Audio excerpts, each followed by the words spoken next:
Governments are scrambling to pull their citizens out of Sudan as fighting continues to grip the country. A total of 47 bodies have been found in Kenya amid investigations into a cult whose members were told to starve to death to meet Jesus. Ukrainians continue tradition of visiting graves after Orthodox Easter, with many now burying loved ones as a result of the war. Governments are scrambling to evacuate their citizens from Sudan as fighting grips the country. So far, more than 420 people have been killed in fighting between the Sudanese armed forces and a powerful paramilitary group, the RSF. 2 French flights evacuated 200 people on Sunday. More flights are planned for Monday. The UK has made similar moves. Care of the British Armed Forces, they're out of Sudanese airspace and they're heading towards Cyprus and then onwards to the United Kingdom. I think they are out of the high-risk harm's way. Obviously, we couldn't have done this without the support of the French and the United States, where in our joint planning we helped each other. The ongoing violence has paralyzed Sudan's main international airport. According to Turkey, around 140 of its citizens were transported out of Khartoum via bus on Sunday. Meanwhile, millions of people are sheltering in their homes without adequate electricity, food, or water. Another 26 bodies of suspected cult members have been found by police in Kenya on land owned by a pastor who was arrested for allegedly telling his followers to fast to death in order to meet Jesus. The latest finding brings the number of discovered corpses linked to the movement up to 47. This clearly shows that there are many who are still in there, who are continuing with this fast and possibly dying every second that passes by. That is why we are appealing to the national government to send boots on the ground. The child belongs to the family and the community. And here, when they came here, they were tied with ropes and forced to fast for up to until they pass on.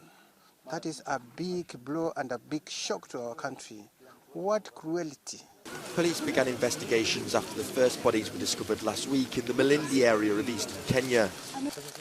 The pastor has been arrested twice before in relation to the deaths of children, but was released on bond both times, and the cases are still proceeding through the court.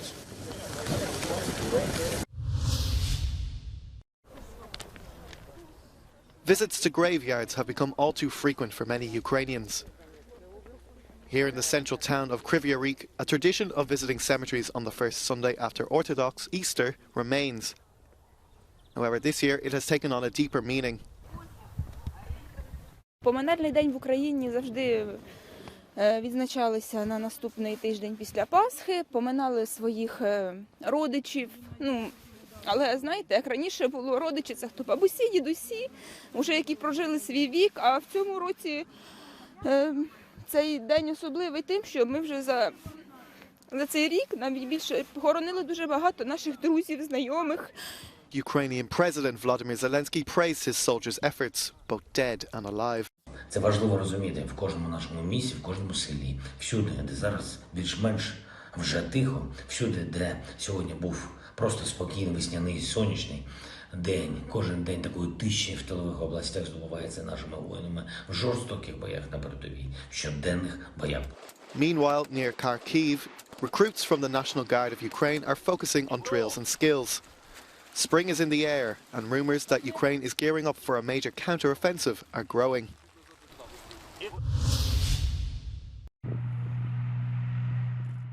The Ukrainian armed forces have been actively preparing at home and abroad for a big push. New units are being trained for a major counter-offensive. But big questions remain over where and when. Some politicians and military experts predict a strike towards the Sea of Azov, potentially splitting occupied areas while cutting routes to Crimea. Others suggest targeting Russian flanks in Luhansk or Kherson. The recent leak of Pentagon documents showed Western experts expecting a push in late April, May or June. But that leak in itself may force a change of plans. The Russians now know how deep and with what means the American intelligence services can look into the Russian planning and Russian command and control structure, and they might adjust, for example, their codes or their encryption to prevent that. If that happens, and if Western intelligence at the time of the counteroffensive is less precise than it used to be, that would be a bad thing for Ukrainians. Russia's strengthening its defences along the entire 800-kilometre front line. Western experts doubt the Ukrainian counteroffensive will bring the war to an end this year, but the operation could prove decisive. If they've achieved significant success, then I think they'll be in a position to force the Russians to the table and perhaps extract some kind of concessions, particularly if Crimea is threatened. Putin really won't want to lose Crimea. But if the Ukrainians haven't achieved much success, then I think they'll be facing a lot more pressure from their allies, who are really at the limit, I think, now, or approaching the limit of what they're willing to give in terms of assistance and equipment. And so Ukraine will probably face a lot more pressure to find some kind of status quo ceasefire. Sunday morning, and a rescue ship arrives in the Italian port of Bari. Ocean Viking is operated by NGO SOS Mediterranee, dedicated to rescue those who attempt to cross the sea in small boats. Coming ashore, 29 people who were rescued from a ship that was sinking off Malta. They come from Bangladesh and Sudan. War is fueling the flow of migrants. Official Italian government migration figures comparing the first 4 months of the last 3 years show a dramatic increase in 2023. Around the coast in the Calabrian port of Roccella Ionica, Saturday evening saw new arrivals, 90 migrants who've been in a 20-metre sailing boat for 4 days. 2,000 migrants have arrived at this small port in 2023 alone.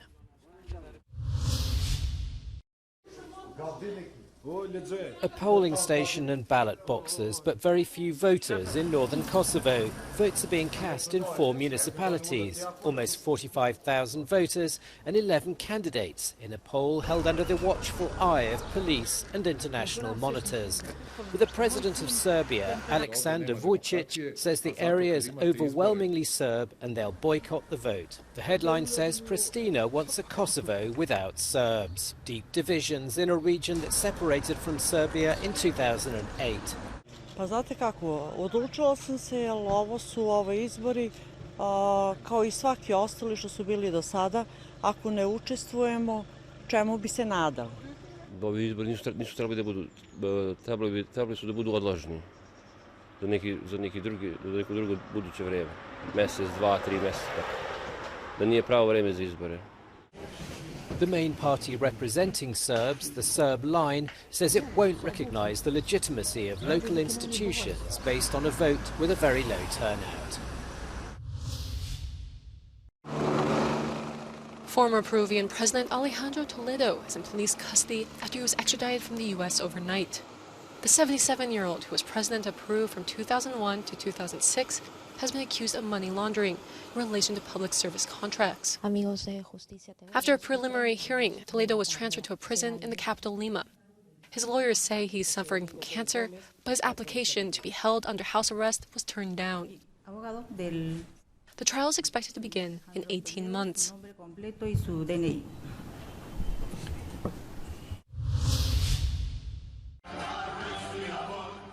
Hundreds of Armenians marched through their country's capital on Sunday to mark the anniversary of the Armenian genocide.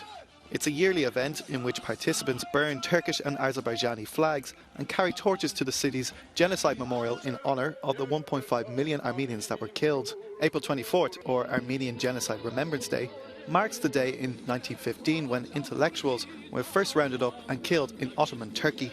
Turkey denies the genocide and says the death toll was the result of civil war and unrest.